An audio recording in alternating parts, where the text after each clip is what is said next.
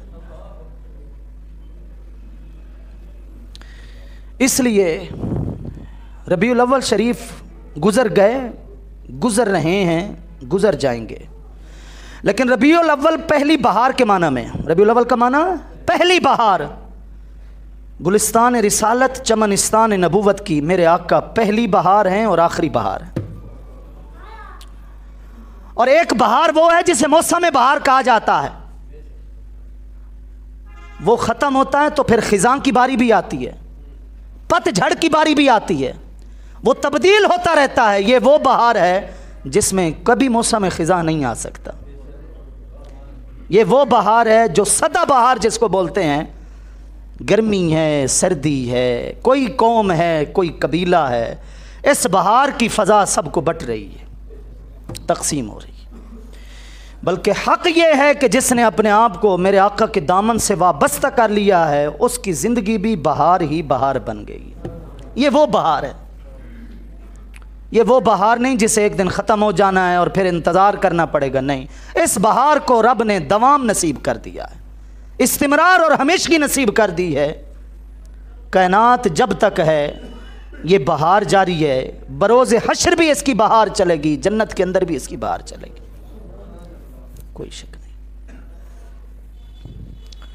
तो आप अलैहिस्सलातु वस्सलाम की शान है, रिफ़ात है, मकाम है, ये किसी आदमी के बस की बात नहीं है, किसी आदमी के बस की बात नहीं। बड़े बड़े यहाँ कह गए कि हमारी बस हो गई है, बड़े बड़े यहाँ कह गए। वही बात जो अल्लामा मनावी की बताइए कि जो कुछ कहे गए, जो कुछ कहेंगे, वो समझ लो कि समुंदर बाकी है और अब तक एक कतरा बयान हुआ, बस और कुछ नहीं। इसलिए आप अलैहिस्सलातु वस्सलाम की ये अज़मत, ये रुतबा, ये शान दिल में तो है, अल्हम्दुलिल्लाह, अल्लाह इसको मज़ीद बढ़ा दे, अल्हम्दुलिल्लाह। लेकिन इसका एहसास, इस बहार का एहसास, इस बहार की खुशबू, इस बहार की बरकत, इस बहार का फैज़ान मज़ीद निखर कर तब हमारे सामने आएगा जब इस बहार के पीछे पीछे हमारी ज़िंदगी चलती जाएगी। जिधर रुख इस बहार का है, हमारा रुख भी उधर ही है। ये नहीं होना कि सैयदी मुर्शिदी या नबी कह करके मेरा रहबर और मेरा रहनुमा मेरा नबी है, और रास्ता हमने अलग कर लेना है। खुशी भी अपनी मर्जी से करनी है और गमी भी अपनी मर्जी से करनी है। बेटी का रिश्ता, बेटे का रिश्ता, अगर कोई हमें सुन्नत बताए तो हमने कहना है कि सुन्नत को देखें, या जनाब बिरादरी को देखें, रिवाज को देखें, तो लगता है फिर हमने सैयदी मुर्शिदी को समझा नहीं है। जब आपने किसी को रहनुमा मान लिया, और वो रहनुमा जिसके बड़े बड़े रहनुमा खुद मुरीद हैं, जिसके पीछे चल रहे हैं बड़े बड़े रहनुमा, सहाबा इकराम जैसे रहबर, अहले बैत जैसे रहनुमा कौन है? कोई नहीं है। लेकिन वो भी किसके पीछे हैं? इस रहनुमा के पीछे। तो जब उस हस्ती को रहनुमा माना है, तो फिर तेरे रास्ते से क्यों रास्ते हैं हमारे अलग? यूं तो हर बात पे हम बात सुनाएं तेरी, शेर सुनिए ना जरा। यूं तो हर बात में आका हम तेरी ही बात करते हैं, लेकिन रास्ते तो हमने तेरे रास्ते से अलग कर लिए हैं। ये कहाँ की वफादारी है? हमने इकबाल का शेर पढ़ा और कह दिया कि मोहम्मद से वफा तूने तो हम तेरे हैं, ये जहां चीज़ है क्या लौह कलम तेरे हैं। लोगों में ये शेर पढ़ना बहुत आसान है, मैं भी पढ़ता हूँ, आपके अंदर बैठकर पढ़ना मेरे लिए बहुत आसान है। और मैं तनहा किसी कोने में चला जाऊं और अपने आप से सवाल करूं कि मोहम्मद से वफा तूने, अब मैं पूछूं अपने आप से कि कितनी वफा की है और कितनी बेवफाइयां की। ये रब फरमा रहा है कि मोहम्मद से वफा तूने तो हम तेरे। ये इकबाल ने जो कहा है, ये तर्जमानी की है कि रब फरमा रहा है कि अगर मेरे महबूब का हो गया तो सब कुछ तेरा हो गया। तो हुए हैं महबूब के। शेर पर तो बड़ी चस आती है ना सुनने में कि मोहम्मद से वफा तूने तो हम तेरे, लेकिन की है वफा? बात तो ये है ना, बात तो यहां रुक जाएगी कि इकबाल ने कहा कि मोहम्मद से वफा तूने, वो वफा की है। उस इकबाल ने यह भी कहा था कि तुझे आबा से अपने कोई निस्बत हो नहीं सकती। और मैं एक बात कहता रहता हूं, इकबाल को या तो लोगों ने पढ़ा नहीं है, या पढ़ा है तो बहुत कम है जिन्होंने समझा है। इकबाल तो आसानी से नहीं समझ आने वाला। इकबाल तो कहते हैं कि मेरी तहज्जुद ही कज़ा नहीं हुई। नज़म में उसने राज नहीं खोले, शायरी में उसने नसर में राज खोले हैं अपने। पढ़िए हालात उसके। मकातीब इकबाल, इकबाल नामा जिसको कहते हैं, 462 खतूत हैं उसके अंदर, 462 खत। अल्हम्दुलिल्लाह 462 खतूत पूरे पढ़कर आपसे अर्ज़ कर रहा हूँ, ऐसे बात आपसे नहीं कर रहा मैं। पूरा इकबाल नामा मैंने पढ़ा है। इकबाल तो कहता है 139 नंबर खत में सैयद महफूज बदायूनी के नाम खत लिखा। इकबाल कहते हैं 6 महीने से बीमार हूं, गैर मुल्क जा रहा हूं इलाज कराने के लिए। मजबूरी है, इलाज कराने का हुक्म है जो अदा कर रहा हूं, वरना मेरी रूह जब बीमार होती है तो उसको शिफा मैं हुजूर के दरूद से देता हूं। इकबाल तो ये है, हमें क्या पता इकबाल क्या है। इकबाल ने तो एक खत में यह तक लिखा है, कहता है अब उम्र के आखिरी अयाम चल रहे हैं, बड़े बड़े लोगों को पढ़ा है, सबको छोड़ दिया है, वो किताबें पढ़ी हैं लाइब्रेरी में, अलमारियों में। अब 2 पढ़ता हूं, 2 को पढ़ता हूं, या मौलाना रूम की जबान पढ़ता हूं या फिर रब का कुरान पढ़ता हूं। मौलाना रूम को पढ़ता हूं या रब की जबान पढ़ता हूं, रब का कलाम पढ़ता हूं। और मौलाना रूम के बारे में तो इकबाल कहा करते थे, जो कुछ मेरा तखय्युल है, जो कुछ मेरी फिक्र है, जो कुछ मेरी शायरी है, जो कुछ मेरा इस्लामी फलसफा है, ये मुझे मिला ही मौलाना रूम के दामन से। हमने क्या समझा इकबाल को? उस इकबाल ने सिर्फ की मोहम्मद से वफा तूने नहीं लिखा। उस इकबाल ने कहा था तुझे आबा से अपने कोई निस्बत हो नहीं सकती, तू गुफ्तार वो किरदार, तू साबित वो सैयारा। आप जरा तर्जमा सुनिए, तशरीह सुनिए। तुझे क्या पता तेरे असलाफ कौन थे? तुझे क्या पता जिनके नाम के नारे तू मारता है वो कौन थे? इकबाल कहते हैं तू गुफ्तार, तू तो सिर्फ बोलता है, बोल सकता है और कर नहीं कुछ सकता। तू गुफ्तार वो किरदार, तू बोलता है, उन्होंने करके दिखाया। तू बोलता है, उन्होंने करके दिखाया है। और तू साबित वो सैयारा, तू तो एक जगह बैठ गया है, वो सैयारा वो तो ज़मीन पे चल पड़े थे, वतन छोड़ दिए थे, दीन को जगह जगह पहुंचा दिया था। तुझे आबा से अपने कोई निस्बत हो नहीं सकती, तू गुफ्तार वो किरदार, तू साबित वो सैयारा। मगर वो इल्म के मोती किताबें अपने आबा की, जो देखें यूरोप में तो दिल होता है सी पारा। इकबाल कहता है वो इल्म के मोती और हमारे आबा की किताबें जब मैंने यूरोप में जाकर देखी तो मेरा दिल जख्मी हो गया कि जिनकी मेहनतें थी उनकी मेहनतें तो हम ज़ाय कर दी हैं। वो फ़ायदा उठा गए हमारे असलाफ से, वो गैर मुस्लिम होकर हमारे बुजुर्गों की किताबें पढ़कर साइंसदान बन गए और हम सिर्फ बातें करते रह गए। ये भी इकबाल कह रहा है, ये भी इकबाल कह रहा है। इकबाल ने ये नहीं कहा कि सिर्फ बातें करना, इकबाल ने ये भी कहा अमल से ज़िंदगी बनती है, जन्नत भी जहन्नम भी, ये खाकी अपनी फितरत में न नूरी है न नारी है। तेरी ज़िंदगी बनेगी तो तेरे किरदार से बनेगी, बातों से नहीं बनेगी। यही तो चीज़ है, यही तो रोना है जो रोते रहते हैं, और क्या वजह है। आज अफसोस है उन लोगों पर जिनके हवाले मिंबर और मेहराब है, लेकिन उन्होंने जिक्र सुनाया है और फिक्र नहीं सुनाई। हक कह रहा हूं, इश्क सुनाया है और इश्क के तकाजे नहीं सुनाए, मोहब्बत बताई है और मोहब्बत का सबूत नहीं बताया। वो बड़ा मशहूर शायर गुजरा है, अल्लाह ने उस पर करम किया था। वो तो गाने लिखा करता था, वो तो गाने लिखा करता था, फिल्मी गीत लिखा करता था, लेकिन मेरे रब ने उसके दिल को फेरा और जिंदगी के आखिरी अयाम उसने हुजूर की सना में गुजार दी। मरहूम मुजफ्फर वारसी, कोई तो है जो निज़ाम हस्ती चला रहा है वही खुदा है, ये उसका कलाम है, बड़े मशहूर कलाम। अपनी रहमत के समुंदर में उतर जाने दे, बेठिकाना हूं अजल से मुझे घर जाने दे, ये उसका कलाम है। और वो कहते तेरी खुशबू मेरी चादर, तेरे तेवर मेरे जेवर, तेरा शेवा मेरा मसलक वरफाना लका जिक्रक।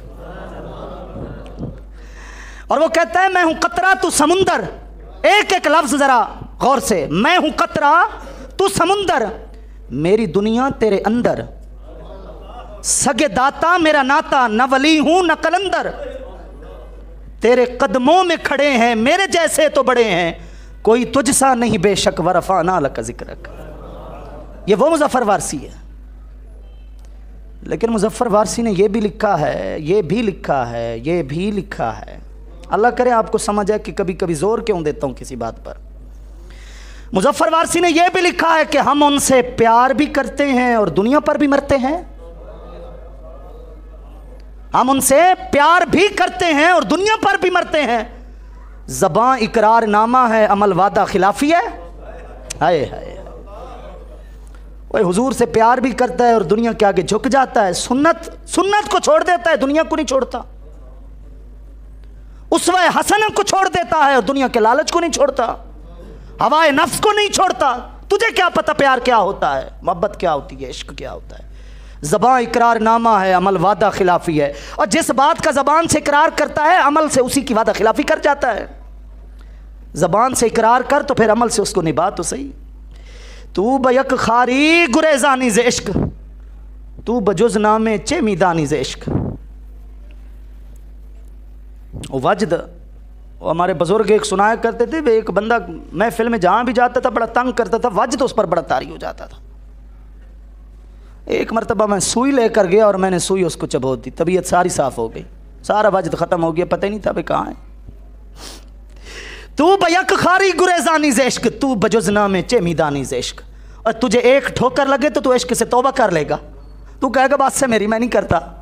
तू बजुजना में चे मीदानी से इश्क, तूने तो इश्क का नाम सुना है, तो इश्क को जानता नहीं है। अब एक हदीस शरीफ सुनिए। अल्हम्दुलिल्लाह सुम्मा अल्हम्दुलिल्लाह, ये हदीस मुझे ज़बानी आती है लेकिन मैं किताब लेकर आया हूँ सिर्फ़ और सिर्फ ज़ौक़ के लिए, सिर्फ़ और सिर्फ ज़ौक़ के लिए। मिरकात शरीफ है, बड़ी मशहूर हदीस शरीफ की किताब, मिशकात शरीफ की शरह है, 11 जिल्दों पर है। ये एक जिल्द है। कभी ज़रा ये नज़ारे भी किया करें ना यार, सुनने में तो आप सुनते रहते हैं ना बुखारी शरीफ, कभी बुखारी शरीफ की ज़ियारत भी करें, ज़ियारत भी सवाब है। और आपको पता चले बुखारी शरीफ 2 जिल्दों के अंदर कितनी बड़ी किताब है, जिसे 16 साल के अंदर मक्का के अंदर काबा के साए में लिखा गया या मदीना के अंदर गुंबद खजरा के साए में लिखा। ये देखें, ये 11 जिल्दों के ऊपर हदीस शरीफ की शरह की किताब है। मैं उसमें से 8वीं जिल्द उठाए बैठा हूं। अब सुनिए, मोहब्बत भी देखिए, दिल को भी सुकून पहुंचाइए। और ज़िक्र के साथ साथ ज़रा फ़िक्र भी सुनिए, ज़िक्र के साथ साथ ज़रा फ़िक्र भी सुनिए। मेरे आका करीम अलैहित्तय्यत व तस्लीम के सामने इश्क और मोहब्बत का इजहार हुआ और मेरे आका ने इश्क और मोहब्बत की तशरीह बताई कि मुझसे मोहब्बत करने वाला होता कैसे है। मेरे ख्याल इस हदीस को सुनने के बाद इस मौजू को समझने के लिए मज़ीद कोई कमी नहीं रहेगी, आपको समझ आ जाएगी। इसका अव्वल भी समझ आ जाएगा, इस मौजू का आखिर भी समझ आ जाएगा। हज़रत अब्दुर्रहमान बिन अबू क़ुराद रज़ियल्लाहु ताला अन्हु रिवायत करते हैं, नबी करीम सल्लल्लाहु ताला अलैहि वसल्लम ने तवद्दा यौमन, एक दिन वज़ू फरमाया, फ़जाअला अस्हाबहु यतमस्सहून बिवदूइही, सहाबा किराम रज़ियल्लाहु ताला अन्हुम मजमईन मेरे आका के वज़ू का बचा हुआ पानी हाथों में लेकर सीनों पर, चेहरों के ऊपर मलने लगे मोहब्बत में, कि मेरे आका के जिस्म मुबारक से जो पानी लग गया है वो ज़मीन पर न जाए, या तो वो हमारी आंखों पे है या हमारे सीने पे है। ये मोहब्बत थी। और हमारी मोहब्बत तो मेरे आकारी आ गई है, मफादात आ गए, लेकिन सहाबा किराम के बारे में हम ये वहम और गुमान भी नहीं कर सकते। हज़रत अनस रज़ियल्लाहु ताला अन्हु फरमाते हैं, लम यकुन शख्सुन अहब्बा इलैहि मिन रसूलिल्लाहि सल्लल्लाहु ताला अलैहि वसल्लम, सहाबा किराम को मेरे आका से बढ़कर कोई और महबूब और प्यारा था ही नहीं। ये उनकी सच्ची मोहब्बत की बात हो रही है। वुज़ू का बचा हुआ पानी हाथों में लेकर चेहरे के ऊपर मलने लगे, सीने के ऊपर मलने लगे, बदन के ऊपर मलने लगे। यकीनन उस पानी के अंदर अल्लाह ने शिफा रखी थी, यकीनन उस पानी के अंदर मेरे रब ने बरकत रखी थी, इसमें कोई शक नहीं। फ़क़ाल लहुमुन नबी सल्लल्लाहु ताला अलैहि वसल्लम, मेरे आका ने उनसे पूछा, मा यहमिलुकुम अला हाज़ा, क्यों कर रहे हो ये सब कुछ। हुजूर नहीं जानते थे, जानते थे, लेकिन आज बात खोलनी थी, आज वजाहत करनी थी। फरमाया, मा यहमिलुकुम अला हाज़ा, क्यों कर रहे हो ये सब कुछ, किस चीज़ ने तुम्हें उभारा है इस पर, किस चीज़ ने तुम्हें मजबूर किया है। जवाब देते हैं, हुब्बुल्लाह व रसूलिही, दिल में अल्लाह की मोहब्बत है और उसके महबूब की मोहब्बत है, तभी ये कर रहे हैं।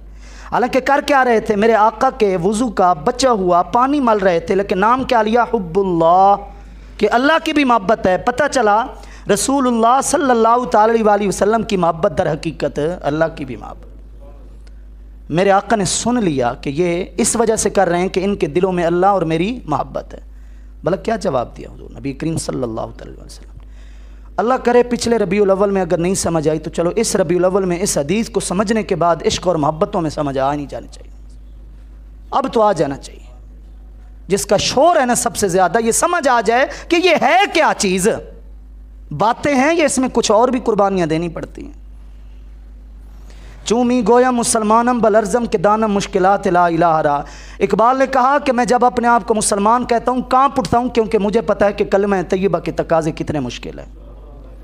इश्क व मोहब्बत कहना बहुत आसान है, निभाना बहुत मुश्किल है। मेरे आका ने फरमाया, मन सर्रहु अन युहिब्बल्लाह व रसूलहु युहिब्बहुल्लाहु व रसूलुहु, जो शख्स इस बात से खुश होता है कि वो अल्लाह और उसके रसूल से मोहब्बत करे, फिर अल्लाह और उसका रसूल भी उससे मोहब्बत करे। मोहब्बत अपने उरूज को पहुंच चुकी है जनाब। बंदा रब और रब के महबूब से करे, रब ताला और रब के महबूब सल्लल्लाहु ताला अलैहि वसल्लम उस बंदे से करें। और क्या चाहिए इस दुनिया में, कल क्या चाहिए, आखिरत में सब कुछ तो मिल गया। जो ये चाहता है, मेरे आका ने फरमाया, फल यसदुक हदीसहु इज़ा हद्दसा, जब बात करे तो झूठ ना बोले, सच बोले। ये ज़बान की इस्लाह। जब बात करे, जो शख्स खुश होना चाहता है कि वो अल्लाह और उसके रसूल से मोहब्बत करे और अल्लाह और उसके रसूल की बारगाह में मोहब्बत कबूल भी हो जाए, उसे चाहिए कि जब बात करे तो सच बोले। नंबर 2, वल युअद्दी अमानतहु इज़ा तुमिना, जब उसके पास अमानत रखी जाए तो कभी ख़यानत ना करे, उस अमानत का ख्याल रखे। नंबर 3, वल युहसिन जिवार मन जावरहु, और उसे चाहिए कि हमेशा अपने हमसाए और पड़ोसी से हुस्न सलूक से पेश है। सहाबा किराम ने मोहब्बत की, अल्हम्दुलिल्लाह, उस मोहब्बत में कोई शक है नहीं है। और आप अलैहिस्सलातु वस्सलाम ने मोहब्बत की क्या तशरीह बताई है जनाब, कि जो चाहता है कि वो अल्लाह और उसके रसूल से मोहब्बत करे, उससे 3 बातों का ख्याल रखना होगा। इस ज़बान से कभी उसको झूठ नहीं बोलना, इस ज़बान का ख्याल रखना है। किसी ने अमानत रखी है, चाहे कोई माल दौलत है या कोई राज है, कोई बात है, कोई ऐब है उसका जिसके जाहिर करने से उसकी शर्मिंदगी होती है, ये सारी तशरीह है इसमें, उसका भी ख्याल रखें। और तीसरी बात क्या फरमाई, वल युहसिन जिवार मन जावरहु, मुझसे मोहब्बत करने वाला अपने पड़ोसी से भी हुस्न सलूक से पेश आएगा, उसका भी हक अदा करेगा। बात समझ आ जानी चाहिए मोहब्बत की। इसी मिरकात के अंदर इसी हदीस के तहत मुल्ला अली कारी हनफी रहमतुल्लाह अलैह, जिनकी ये किताब है 1014 हिजरी के अंदर जिनका विसाल है, वो फरमाते हैं पता चला फल मदारू अल अफ़आल बातिना दून अल अहवाल ज़ाहिरा। समझ आ गई हुजूर के फरमान से कि बात सिर्फ ज़ाहिर से नहीं चलेगी, बातिन को भी ठीक करना पड़ेगा। बात सिर्फ ज़ाहिर से नहीं चलेगी बल्कि बातिन को भी ठीक करना पड़ेगा। इसलिए मेरी गुजारिश ये है कि कामिल मुसलमान बनिए, अपनी मर्ज़ी का मुसलमान नहीं बनिए।